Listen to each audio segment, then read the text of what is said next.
ئەو سەربازەونانە چێ لەناو ئەم دەستگایە کە ژیانی خۆیان کردوتە قوربانی شەو نخوونی دەکەن یان لە ئامێزگرتنی خەڵکی ڕۆژئاوا.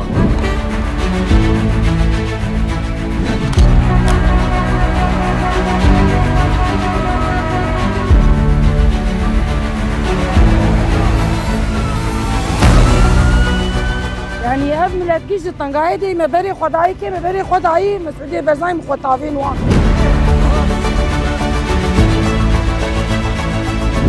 دەستگای خێرخوازی بارزانی ڕۆژانە زیاتر لە 16 سعات کار بکەن.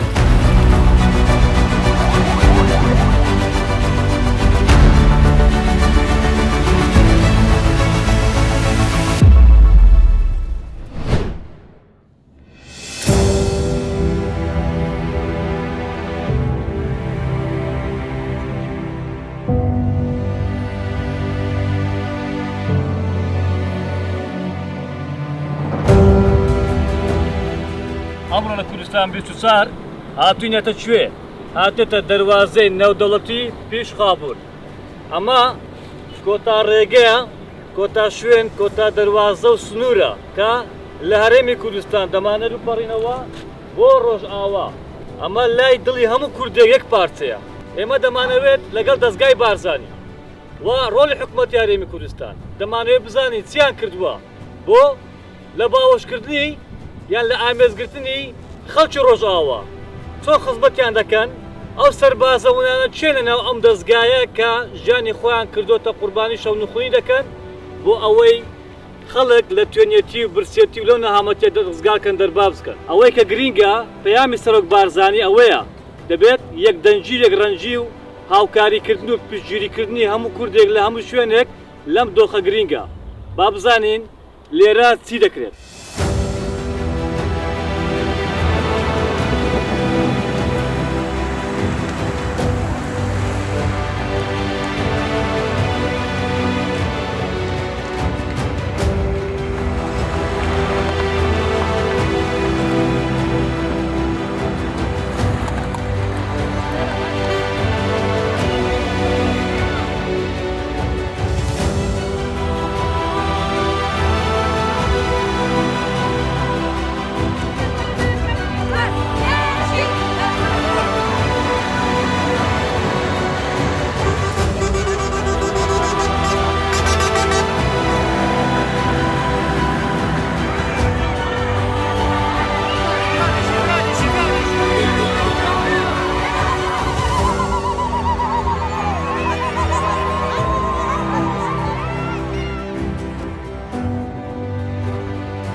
خدای هم دخوازن گلکی گش ببین یک و هم دینات خوازن ملتی خو گش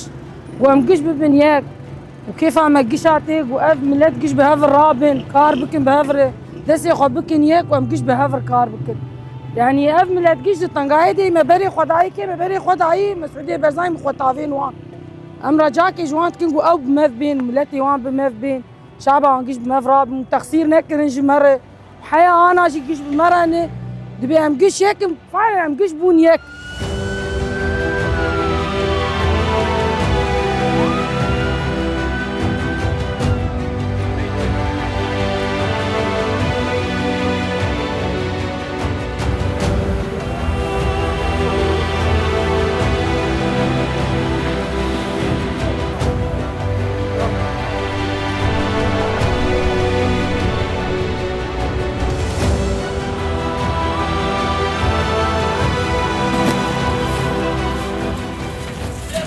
ئێمە لەسەر ڕاستپاردەی جەنابی سەرۆک بارزانی لێرەینە یەکەم جارە تیمێک بەو فرەوانیەی دەستگای خێرخوازی بارزانی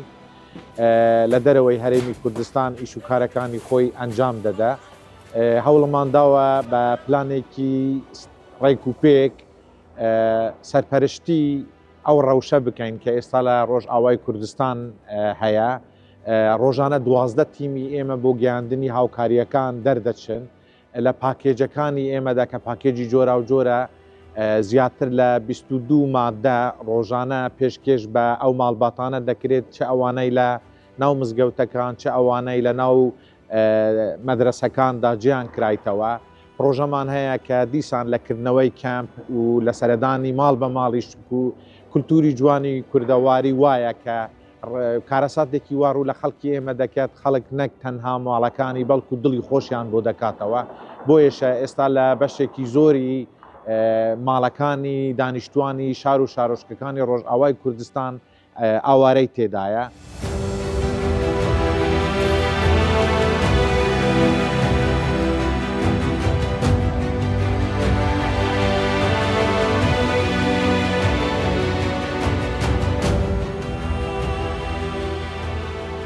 ئێمە خۆشحاڵین لەوەی کە توانیومانە بەو کارە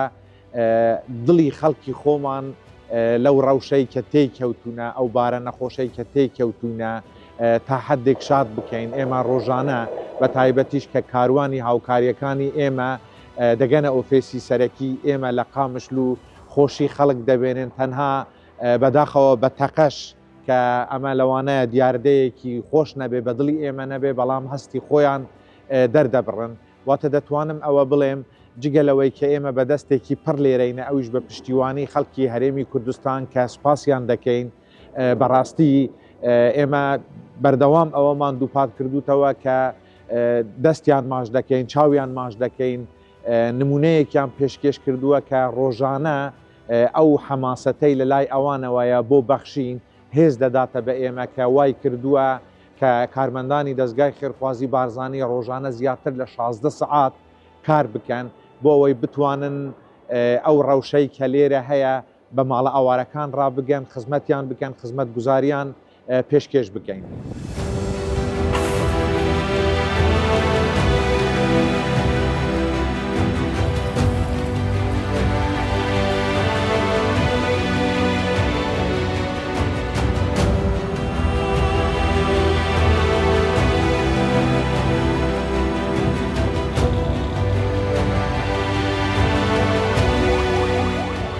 ئێمە بە تاکید بەردەوام دەبین بۆ دڵنەواییدان بەو خەڵکە بۆ هاوکاری گەیاندن بەو ئاوارە و پەنابەرانەوەکو ئاماژەم پێدا خواردنی گەرم، دابەشکردنی سوتەمەنی و لە هەمان کاتدا پاکێج و خۆراک و پاکێجە جۆرە و جۆرەکانی تری دەستگا ڕۆژانە لە ڕێگای ئەو تیمانەوە نەک تەنها لە قامشل و بەڵکو لە عەموودا و لە دێرکا و لە تربەسپی و لە چل ئاغا و لە گرکێ لەگێ لە هەموو ئەو ناوچانە پێشکەش دەکرێت.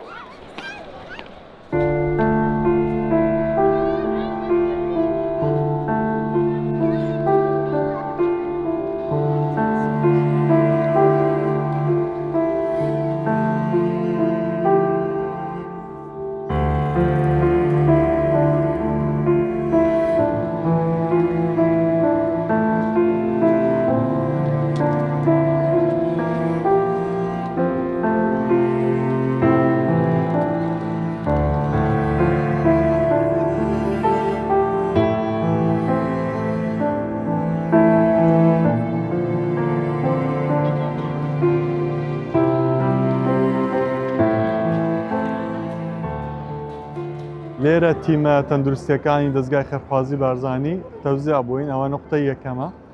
لەو ئەمبۆلانسا پزیشکی تێدایە،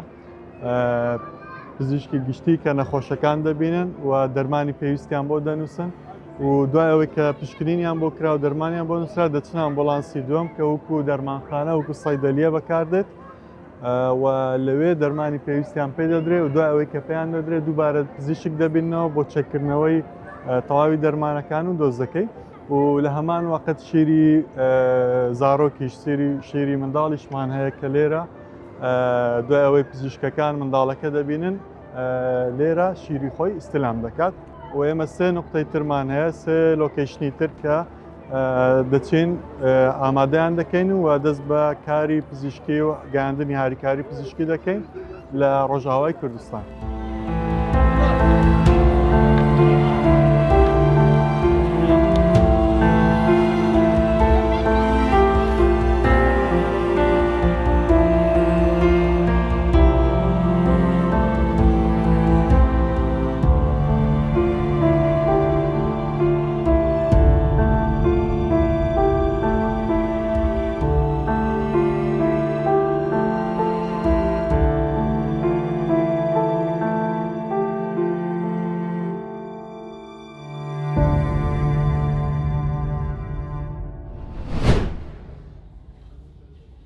ئێمە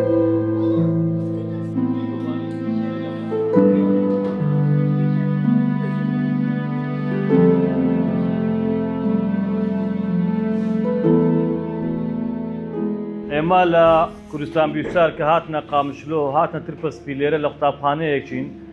لەگەڵ بێتاقەتی و گریان و عاجزی ئەم خوشکە بەڕێزانە ئەم دایکە بەڕێزە ئەم مامە بەتەمەنە ئەمانە کوردی کۆبانینە ئەمە چەند شوێنێکیان کردووە ئاوارەی ئێرە بووینە ئەمانە مەینەتیان زۆرە نەهامەتیان زۆر دیکیە غەدریان لێکراوە لێرە ئێمەیان بینی سوپاسی خەڵکی هەرێمی کوردستانیان کرد سوپاسی سەرۆک بارزانیان کرد سوپاسی دەستگای خێرخوازی بارزانیان کرد دەڵێن بەس ئەوانە بەهانە ئێمە هاتن ئێمە کەسمان نەبوو کەسمان نییە و پەنا ئێستاش داواکارن لەوەی زیاتر هاوکاری بکرێت ئەمە دەرد و ئازار و فرمێشی ئەم دایکانە لەبەرچ بەس لەبەرەوەی ئەمانە کوردن لە شوێن و لە زێدی خۆیان دەرکراون غەدریان لێ دەکرێت ئێستا تەنها پەناگەیان خەڵکی کوردستان و کوردانی هەر چوار پارچە هەرێمی کوردستانە لێرە دڵخۆشم بۆی دەستگای بارزانی هەیە دەڵێن تاکە هیوای ئێمەیە لەم دەواازەیە دێن بەهانە ئێمە دێن لە خواردن و کەل و پەل و نەفت و تەواوی پێداویستەکە بۆیە ئەمانە کە ئێمەیان بینی دڵیان پڕ بوو هەرچەند ئێمە نەماویست فرمێشیان گرتە ڤیدیۆمان هەیە نیشان دێن لاوازیان نیشان دێن چونکە ئەمانە نەیانتوانی لە ژێردەستی دوژمن بژین ئەمانە بەرگریان کرد و پاشان هاتنەتە ئێرە پەنایان بۆ برا کوردەکانی خۆیان هێناوە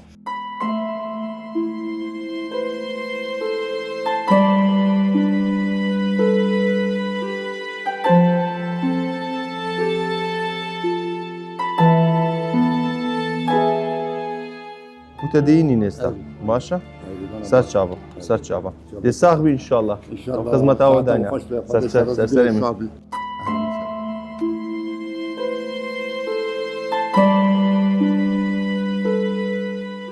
ئێمە ماوەی نزیکەی هەژ ڕۆژەکە لێرەینە لە هەفتەی ڕابردووە لێرین کە یەکەم جار هاتین ئامارەی با بڵێین ئەوەندە وردمان لە بەردەستدا نەبوو بە هەماهەنگی لەگەڵ هەیڤا سۆرتوانیمان ئەو ئامارە وەربگرین و تیمەکان دابەش بکەین بەسەر شوێنەکان بۆ نمونە سەنتەری قامیشلۆ عامودێ دەرباسێ گرکێلەکێ و دێرێک لە هەموو ئەو شوێنانە ئێستا حالیان تیممان هەیە یەکەو سەر تیمەکانمان دابەش کرد نزیکەی دە تیمە ڕۆژانە مەیدانی دەگەڕێن لە یەک کاتدا ئەو دە تیمە بڵاوەیان پێدەکرێت بەیانیان زوو کاتژمێر هەشتی بەیانی دەردەچن لە سنتەری خۆمان لە قامیشلۆ لەو بنکە سەرچێکە ئەمە لێرە هیچمان کۆگاکانمان ئەو تیمەیمە ڕۆژانە ئەو کارانە دەکەن هەتا ئێستاش نزیکەی زیاتر لە 9,000 عائلە سوودمەند بووە نزیکەی 46,000 کەس وەکو تاک سوودمەندی ئەو هاوکاریە مرۆیانەی دەستگای خێرخوازی بارزانی بوو.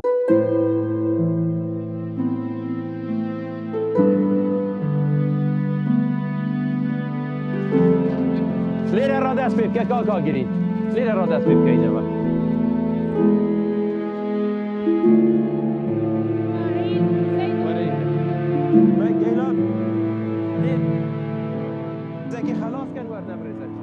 هەلا ڕۆژی یەکەمی کارکردنمان کە گەیشتی نێرە دەستمان کرد بە دابەشکردنی هاوکاریەکان چکە بەڕاستی خەڵکەکە لە وەزعێکی زۆر خراپدا دەژیان خەڵکی ئاوارە ببوون کە هیچ شوێنێکیان نەبوو لی نیشتەجێ بن بەشێکیان هەبوو شوێنی نیشتەجێبوونیان هەبوو بەڵام کەلوپەلی پێویستیان نەبوو بۆی هەل لە ڕۆژی یەکەم کە ئێمە هاتینە ئێرە لە ئێوارەکەی دەستمان بە دابەشکردنی هاوکاریەکان کرد سەرەتا هاوکاریەکان لە قوتابخانەکانمان دەست پێ کرد دواتر لە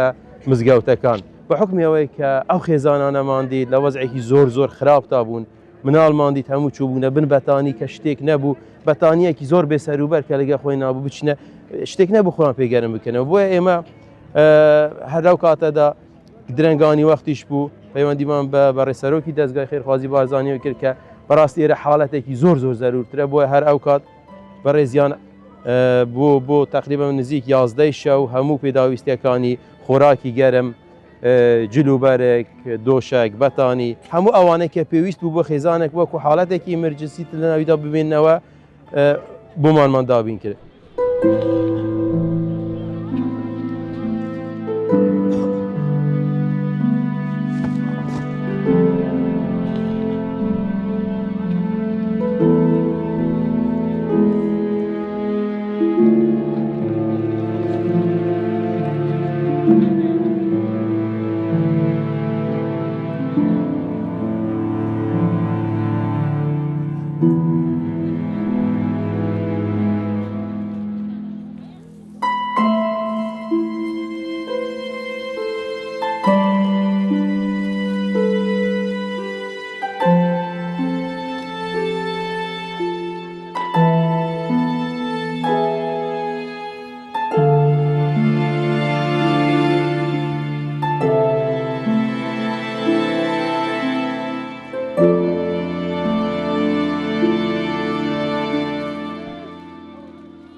ئەوە هەر ئێمەنین کارمەندانی دەستگای خێرخوازی بارزانانی کە بەڕاستی سەربازیونن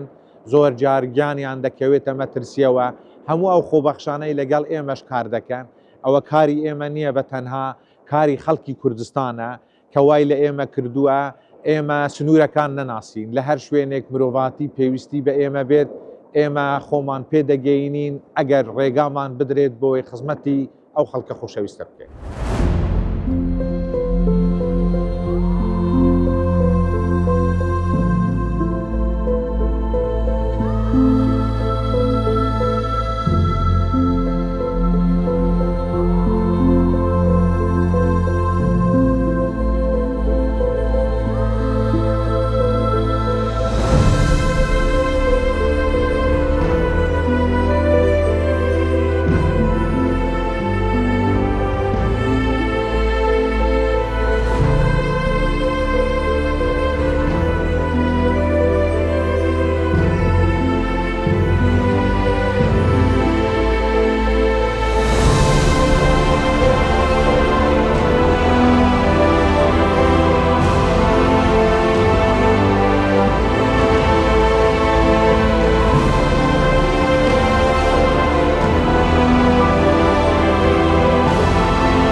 خەڵاتی بەرنامەی سەربازیون لە کوردستان 24